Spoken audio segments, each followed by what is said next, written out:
이제 요한복음 18장부터는 예수님의 그 십자가 그리고 부활에 대해서 다루게 되어집니다. 요한복음과 공간 부분이 예수님의 십자가에 대해서 확연히 다른 그 부분이 있는데요.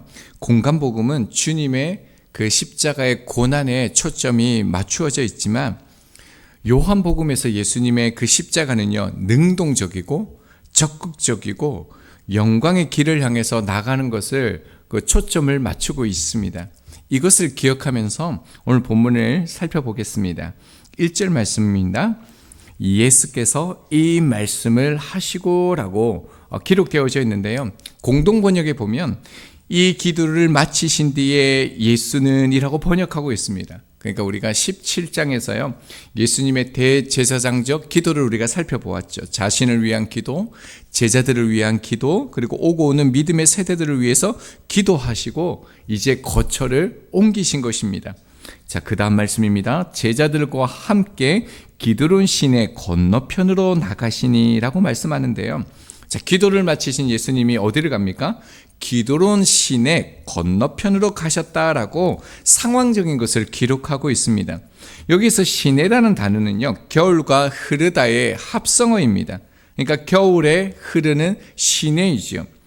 실제로 이 기드론 골짜기는 겨울에만 비가 조금이 와서요, 그때만 물이 조금 흐르고 다른 계절에는 거의 말라 있는 곳이 이 기드론 골짜기 시내라고 합니다.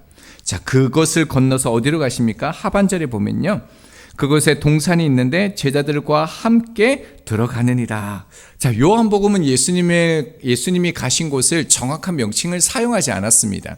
그런데 공간복음에 보면요, 겟세마네라고 분명하게 기록되어져 있습니다. 근데 요한은 동산이라고 말하죠. 겟세마네 동산의 그 의미를 보면요, 기름을 짜는 틀이라는 뜻을 가지고 있습니다. 실제 오늘 본문에는 다루지 않는데요, 다른 공간 복음을 보면 예수님께서 기름을 짜듯이 자기 몸에 땀과 피를 짜내시면서 기도했던 그 순간이 오늘 본문의 이 순간입니다. 자, 2절 말씀을 봅니다. 그곳은 가끔 예수께서 제자들과 모이시는 곳이므로 예수를 파는 유다도 그것을 알더라. 이 동산은 제자들과 평소에도 예수님께서 함께 하시면서요, 기도도 하시고 교제하셨던 그들만의 장소였다는 것을 알 수 있습니다. 그리고 성경은 유다도 이곳을 알고 있다라고 말하죠. 서두에 보면 그곳은 가끔이라고 얘기하고 있는데, 가끔은 어느 정도일까요? 하루?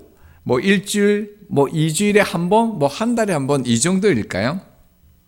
이 원문에 파생된 단어를 보면요, 자주라는 단어를 쓰고 있습니다. 그러니까 누가복음 22장 39절입니다. 예수께서 나가사 습관을 따라 감람산에 가시매라고 되어져 있습니다. 그러니까 습관을 따라서요, 반복적으로 한두 번 간 게 아니라 계속적으로 이곳에 나가서 제자들과 함께 하고요, 기도했다라는 것을 알 수 있습니다. 자, 3절을 보면요, 유다가요, 군대, 대제사장들, 바리새인들에게 얻은 아랫사람들을 데리고 왔다라고 얘기하고 있습니다. 자, 그들이 등과 횃불과 무기를 가지고 나왔다라고 얘기하고 있죠. 무기는 당연히 예수님을 잡을 때 제자들이 저항할 수 있으니까 대비를 한 것으로 보입니다. 그리고 여기서 군대를 데리고 왔다고 이제 되어져 있는데 조금씩 다르는데, 그 로마 군대의 600명으로 구성된 한 부대 단위를 말한다라고도 보기도 하고요. 그리고 200여 명으로 구성된 보병 중대를 가리키는 중무장한 군대, 이렇게 보기로도 합니다. 그러니까 몇십 명이 아니라요, 몇백 명을 데리고 왔다라는 것을 알 수 있습니다. 그리고 유심히 또 보아야 될 것은 당시 유대인들은요, 자체적으로 군대를 거느리지 못합니다. 그런데 로마 군대를 움직였다라는 말은요, 총독 빌라도의 제가 없이는 불가능했다라는 것을 알 수가 있습니다. 자, 그러니까 오늘 이 동산, 겟세마네 동산이 이제 어떤 동산이 됩니까? 가장 신뢰하고 가장 사랑했던 그 제자들에게 배신당하고 버림을 받는 그 장소가 되어지는 것이죠. 여기까지가 오늘 본문인데요.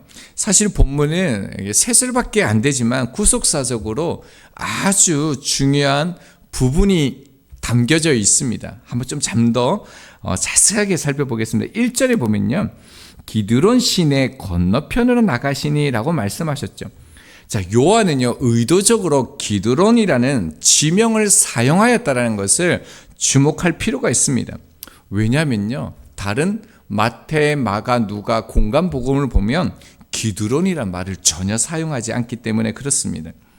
의도적으로 이 기드론이라는 단어를 사용했다라는 것입니다. 당시 유대인들은요, 기드론 시내를 건넜다 하며 구약의 그 사건 다 압니다. 모르는 사건이 없다라는 거죠. 자, 그 사건이 뭘까요? 사무엘하 15장 23절입니다. 온 땅 사람이 큰 소리로 울며 모든 백성이 앞서 건너가매 왕도 기드론 시내를 건너간 모든 백성이 광야길로 향하니라. 어떤 사건인지 아시겠습니까? 다윗이 그토록 사랑했던 그 압살롬에 의해서 배신을 당하고요, 거의 죽음의 위기에 갔을 때 도망을 가는데 기드론 시내를 건너서 가게 되어집니다. 여러분, 이 사건을 다 아는 것이죠. 여러분, 그리고 다윗의 용사 중에서 가장 신뢰하고 믿었던 그 신하가 누굽니까? 아히도벨이죠. 근데 이 아히도벨이 다윗이 늙어서 이제 죽게 되는 그런 나이가 되었을 때 다윗을 배신하고요, 압살롬에게 붙게 되어집니다. 배신을 하게 되는 거죠. 자, 그러니까 다윗이 가장 신뢰하고 사랑했던 사람들에게 죽임을 당한 그 위치가 이 기드론 시내라는 것입니다. 자, 그런데 다윗이 승리하게 되어지죠. 근데 후에 반역이 실패한 압살롬은요, 사무엘하 18장 9절 이하를 보면 큰 상수리 나무에 걸린 채로 발견되어지게 됩니다. 그래서 요압의 청년들에 의해서 죽임을 당하게 되죠. 자, 아히도벨은 어떻게 죽습니까? 고향으로 돌아가서 나무에 걸려 죽습니다. 자, 그리고 흥미로운 것은요, 유다도 똑같습니다. 나무에 그가 자살을 하게 되는 거죠. 자, 그러니까요, 2절 하반절과 3절을 다시 보면 사랑하고 믿었던 제자 유다의 배신으로 예수님은 나무 그 십자가에 달리게 될 것을 암시해 주는 단어가 뭐라고요? 기드론인 겁니다. 자, 그러니까 주님이 이 기드론 시내를 건너셨다, 이 표현에 뭘 담아둔 겁니까? 요한은요, 예수님의 죽음을 담아 놓은 것입니다. 당시에 그 기드론 그 골짜기는 비가 거의 오지 않았기 때문에 일찍이요, 공동묘지로 사용되었다고 합니다. 실제로 압살롬의 그 무덤이 여기 있고요, 그리고 에스겔의 그 뼈들이 가득한, 그리고 그것이 살아난 환상을 본 것이요, 이스라엘 백성들은 이 기드론 골짜기로 보게 되어집니다. 자, 그리고 예수님께서 유월절 하루 앞둔 날 그 어린 양으로 기드론 시내를 건너가시죠. 문헌에 보면 유월절에 25만 6천 마리의 양이 희생되어졌다라고 얘기합니다. 그 많은 양의 피가 어디로 흘렀다고요? 기드론 시내를 흘러가는 것입니다. 자, 주님께서 기드론 시내를 건너갔다, 이 표현 속에는요, 주님께서 기드론 골짜기를 건너면서 수많은 무덤과 또 무엇을 봅니까? 그 흐르는 피를 보면서 당신의 죽음을 본 것입니다. 그래서 의도적으로 요한은 이 기드론인을 기록하면서 예수님께서 지금 단지 기드론 골짜기를 건너가는 것이 아니라 어둠의 길, 죽음의 길로 걸어가셨다라는 사실을 강조하고 있는 것이죠. 자, 그렇다면 예수님께서 어디를 가십니까? 말씀 보면요, 1절 하반절입니다. 그곳에 동산이 있는데 제자들과 함께 들어가느니라. 자, 공간복음에는 동산이란 표현이 없습니다. 뭐라고 써놨다고요? 감람산이나 겟세마네 그에 가셨다라고 이렇게 표현을 하게 되어집니다. 근데 요한은요, 동산에 가셨다라고만 표현했습니다. 이 단어 속에도 구속사적 그 의미가 담겨져 있습니다. 요한복음의 특징을 보면요, 요한은 의도적으로 계속적으로 동산이란 말을 사용하고 있습니다. 예수님을 부인하는 베드로를 이렇게 말합니다. 요한복음 18장 26절이요. 네가 그 사람과 함께 동산에 있는 것을 내가 보지 아니하였느냐라고 말합니다. 자, 그리고요, 예수님께서 십자가에 못 박힌 곳을 이렇게 말합니다. 요한복음 19장 41절. 예수께서 십자가에 못 박히신 곳에 동산이 있고라고 또 표현을 했습니다. 자, 그리고요, 부활하신 주님을 만났을 때 마리아의 반응을 기억하십니까? 이렇게 성경은 말합니다. 요한복음 20장 15절이요. 마리아는 그가 동산지기인 줄 알고. 여러분, 마리아가 부활하신 주님을 만났어요. 자, 그런데 뭐라고 표현한다고요? 수많은 말들 속에서요, 동산지기였다라고, 그렇게 알았다라고 말합니다. 여러분, 놀랍지 않습니까? 이 동산에는 뭔가 있는 것 같지 않습니까? 그러니까 요한은요, 이 십자가를 동산과 계속적으로 연결하는 그 이유가 있다는 거예요. 왜냐하면 창조의 사건과 또 연관이 있기 때문에 동산이라는 단어를 써서 강조한 것입니다. 하나님께서 사람을 만드시고 어떻게 하셨습니까? 창세기 2장 8절입니다. 여호와 하나님이 동방에 에덴의 동산을 창조하시고 그 지으신 사람을 거기 두시니라. 저희들이 그 에덴을 참 많이 기억하지만 이 동산의 포인트를 잘 두지 않는데요. 하나님께서 그 생기를 불어 넣으셔서 사람을 만드시고요, 에덴 동산에 두셨다라고 말하고 있습니다. 여러분, 이 동산은요, 하나님과 함께하는 거예요. 인간이 가장 완전하고요, 가장 안전하고요, 가장 완벽한 사랑을 얻는 곳이 어디라고요? 이 동산이라는 거예요. 그리고 난 다음에 하나님께서 아담과 하와에게 뭐라고 말씀하셨습니까? 창세기 3장 3절입니다. 동산 중앙에 있는 나무의 열매는 하나님의 말씀에 너희는 먹지도 말고 만지지도 말라, 너희가 죽을까 하노라 하셨느니라 라고 말씀하시죠. 그 동산에 있는 나무를 향하여 하나님께서 뭐라고 말씀하셨습니까? 분명히 죽는다라고 얘기했습니다. 근데 사단은 뭐라고 얘기한다고요? 죽을까 하노라 라고 얘기하고 있습니다. 분명하게 하나님께서는요, 그 하나님의 말씀에 그 열매를 향하여 먹지 말라고 하셨습니다. 그런데 그 뱀의 유혹에 빠져서 아담과 하와가 그것을 먹게 되어지죠. 이로 인해서 하나님의 관계가 깨어집니다. 죄가 들어오게 되죠. 그래서 어떻게 되어집니까? 창세기 3장 23절입니다. 여호와 하나님이 에덴 동산에서 그를 내보내어 라고 말하고 있습니다. 여러분, 보이십니까? 요한도 그렇지만 하나님도 이 동산을 강조하고 있습니다. 죄로 인해서 범죄한 하나님과의 관계가 끊어진 그들을요, 동산에서 내쫓았다라고 얘기하고 있습니다. 어떤 연결이 있는 것 같습니까? 요한은요, 죄로 인해서 생명의 땅, 그 에덴 동산에서 쫓겨난 인간들을 위해서 예수님께서 십자가의 온전한 순종을 통하여 이제 하나님의 동산으로 가는 길을 열어주셨다라는 것을 지금 이 장면을 통해서 보여주는 것입니다. 여러분, 엄청 중요한 부분인데요. 1절을 다시 보면 예수께서 이 말씀을 하시고 제자들과 함께 보이십니까? 그리고 시내편으로 나가시니, 그러니까 함께 나갑니다. 그리고요, 하반절에 보면요, 제자들과 함께 들어가시느니라. 여러분, 예수님께서 제자들과 함께 나가셨어요. 그리고 성경은 뭐라고 얘기합니까? 함께 들어갔대요. 여러분, 이제 십자가의 구속으로요, 하나님 앞에 나아갈 수 있게 되었다는 거예요. 예수 그리스도께서 우리의 죄를 위하여 죽으심으로, 온전하게 하심으로 우리가 함께 예수 그리스도 안에서 하나님 앞으로 나갈 수 있게 되었다는 거예요. 그리스도의 그 죽음 안에서입니다. 예수님과 함께가 아니면요, 이 동산에 들어갈 수가 없는 것입니다. 주님이 없으면요, 사랑할 수도 없고요, 회복되어질 수도 없고 하나 될 수도 없는 것이죠.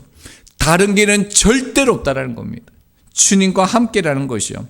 자, 그런데 2절에 보면 유다는 어떻습니까? 예수님을 알았어요. 제자였지만 예수님을 믿지 않았죠. 말씀에 순종하지 않았어요. 그래서 3절을 보면요, 등과 횃불을 가지고 예수님께 나왔다라고 얘기하고 있습니다. 등과 횃불은요, 동의어입니다. 여러분, 한번 상상해 보십시오. 등과 횃불을 가지고 예수님을 잡으러 왔는데요, 등과 횃불은 어둠을 밝히는 거죠. 피조물에 불과한 인간이요, 창조주이신 영원한 빛 대신 주님을 잡겠다라고 나오는 것입니다. 유다가 빛 대신 주님을 의지하지 않고요, 세상의 빛, 지금 세상의 것을 의존하는 것을 보게 되어집니다. 여러분, 이것으로 절대로 하나님 앞에 나아갈 수 없다라는 거예요. 인간의 그 어떤 노력으로도 예수님을 찾을 수 없다라는 거예요. 인간의 어리석음과 무지함이죠. 빛 대신 말씀에서 돌아서면요, 세상 빛을 의지합니다.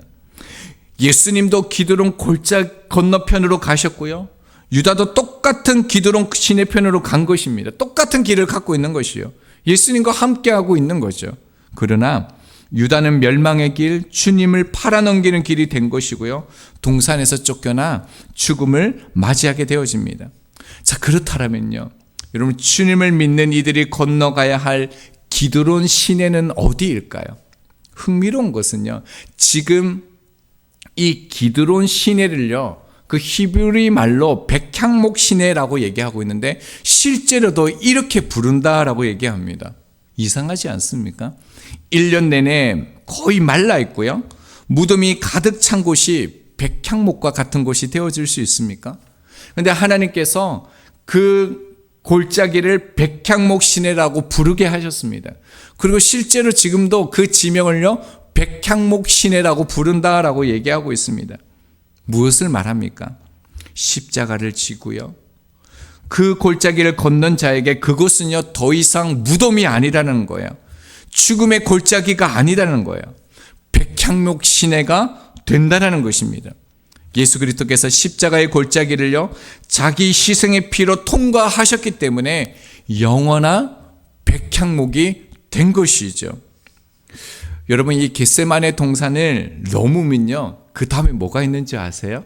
아까 말씀을 잘 들으신 분은 아실 건데요, 이 다윗이 이 동산을 건너서 어디로 갔다고요? 광야로 갈 수 있습니다. 여러분, 이제 이 광야로 가면 누구도 찾을 수 없는 그 길이 되어집니다. 여러분, 이 길에서 예수님께서는 어떻게 하셨습니까? 마가복음 14장 36절입니다. 이 잔을 내게서 옮기십시오, 옮겨주십시오라고 기도했습니다. 예수님도 이것을 피하고 싶으셨습니다. 이 기드론 골짜기를 건너가고자 하지 않으셨습니다. 그러나 어떻게 했습니까?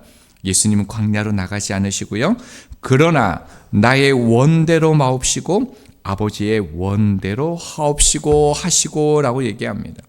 예수님은 자신을 숨을 수 있는, 피할 수 있는 장소로 도망가지 않으셨습니다. 오히려 아버지의 뜻이 성취될 장소를 찾아서 나아가셨습니다. 자, 그러나 유다는 어떻습니까? 5절을 보시면요, 하반절에요, 그를 파는 유다도 그들과 함께 섰더라.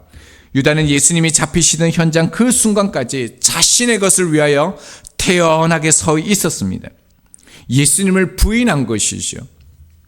십자가를 지고 그 무덤의 골짜기의 희생의 길을 여러분, 저희들은 피하지 않고요, 그 기드론 골짜기를 건너가야 됩니다. 그때 백향목의 시내가 되는 것입니다. 십자가에 죽어야 산다는 것을 요한이 그토록 강조하는 것이죠. 죽지 않으면 결코 살 수 없다는 것을 우리 가운데 보여줍니다. 1절 중반절에요, 나가시니라는 단어가 보이십니까? 동사입니다. 어떤 곳에서 나와 반드시 가야 할 곳으로 작심하고 떠나는 것을 의미합니다. 예수님은 진실로 성경의 사람입니다. 성경의 말씀을 나의 길로 삼은 분이 우리 예수님입니다. 동사로 그 말씀을 그대로 살아내신 것이죠. 우리가 진 십자가도 여러분 똑같습니다. 겉으로 보기에는요, 사람들에게 속고 배신당하고 억울한 죽음을 당하는 것처럼 그렇게 십자가에 우리가 삶을 살아갈 수 있지만, 사실은 이 십자가의 길은요, 승리의 길이라는 거죠. 동산으로 향하는 영생의 길임을 우리가 믿어야 합니다. 그러므로 예수님과 함께 있지만 다른 길로 간 유다가 아니라요, 말씀을 나의 삶의 길로 삼고 최후 승리를 얻기까지 주의 십자가를 사랑하고 험한 십자가를 드러내는 그 삶을 살아가는 저희들이 되기를 소망합니다. 함께 기도하겠습니다.